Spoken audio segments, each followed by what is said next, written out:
శ్రీ గురుభ్యో నమః. వృషభ రాశి వారికి ఈ రాశిలో కుజగ్రహ సంచారము, లాభస్థానంలో శనేశ్వర గ్రహ సంచారము, దశమ స్థానంలో రాహువు, ద్వితీయంలో రవి, తృతీయంలో బుధుడు గురువు, చతుర్థ స్థానంలో శుక్రుడు కేతువు కలయిక. కొన్ని కార్యక్రమాలలో మంచి విజయాన్ని సాధించగలుగుతారు.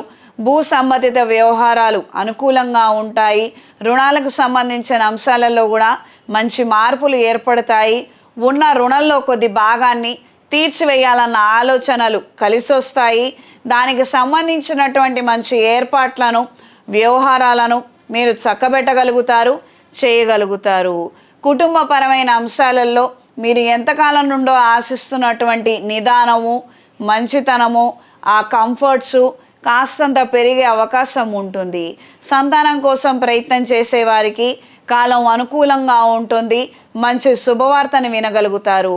దూర ప్రాంతంలో పెట్టుబడులు పెట్టాలన్న ఆలోచనలు మరింతగా పెరుగుతాయి. ఫాస్ట్గా చేయాలి, ఏదో మంచో చెడో తేలిపోవాలి అన్నటువంటి ఒక స్పీడ్ నేచర్ని కలిగి ఉంటారు. దీని వలన మూడొంతుల పనులు ఎగ్జిక్యూషన్ కూడా జరిగిపోతుంది.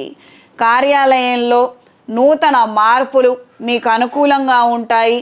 ప్రభుత్వ ఉద్యోగంలో ఉన్నవారికి బదిలీల కోసం చేసే ప్రయత్నాలు కలిసి వస్తాయి.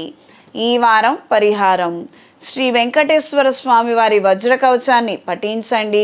జాతకంలో సర్పదోషాలు ఉన్నాయి, లేదా మేము ప్రయత్నం చేస్తున్నాము, నోటి దాకా వచ్చినటువంటి తిండి మేము తినలేకపోతున్నాము, నిరాశ ఎదురవుతుంది అనుకున్నవారు మందార తైలంతో సుబ్రహ్మణ్య స్వామి వారికి తైలాభిషేకం జరిపించండి. మందార పువ్వులతోటి స్వామివారికి అర్చన చెయ్యండి. లేదంటే ఎరుపు పువ్వులతో చేసి ఎరుపు ఒత్తులతో అష్టమూలికా తైలంతో దీపారాధన చెయ్యండి. ఇది నేరుగా సుబ్రహ్మణ్య స్వామి వారికి ఆడవాళ్ళు చేయకూడదు, మగవాళ్ళు తైలాభిషేకం చెయ్యండి.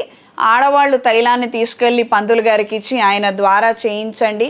లేదు, ఒకవేళ ఆ దేవాలయంలో ఇటువంటి సదుపాయం లేదనుకున్న వారు చక్కగా పంచామృతాలకి విరాళం ఇవ్వడము, డబ్బులు ఇచ్చి చేయించడము, దీపారాధన చెయ్యండి. దీని వలన మంచి జరుగుతుంది. కేవలం విగ్రహం దగ్గరే, స్వామివారి పాదాల దగ్గరే దీపారాధన చేస్తేనే పని చేస్తుంది అనుకోవడం మన మూర్ఖత్వం. దేవాలయ ప్రాంగణం మొత్తంలో మీరు ఎక్కడ చేసినా, తండ్రి ఇది నీ కోసం వెలిగించినటువంటి దీపారాధనను మీరు దండం పెట్టుకోగలిగితే చాలు. స్వామివారి పాదాల దగ్గర మనం దీపారాధన చేసినట్లే ఇది గ్రహించి మెలగండి. లేదు, సుబ్రహ్మణ్య స్వామి వారి మూర్తి మా దేవాలయం, అలాంటి దేవాలయం మా ఊర్లో లేదని అనుకుంటే జంట నాగులకు కూడా మీరు ఇదే ప్రక్రియ ఫాలో అవ్వచ్చు.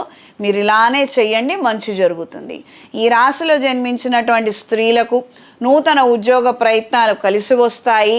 అనువంశికంగా రావాల్సినటువంటి ఆస్తులు, లేదా కాస్తంత ధనాదాయము, లేదా గుర్తింపు, ప్రేమ, అనురాగము, మమకారము మీరు పొందగలుగుతారు. కాస్తంత మనస్తృప్తిని, మనశ్శాంతిని పొందగలుగుతారు. క్రితం తీసుకున్నటువంటి రుణాన్ని చెల్లించి వేయగలుగుతారు. ఈ రాశిలో జన్మించిన వారికి ఈ వారం కలిసొచ్చే రంగు పసుపు, కలిసొచ్చే దిక్కు తూర్పు, కలిసొచ్చే సంఖ్య 8.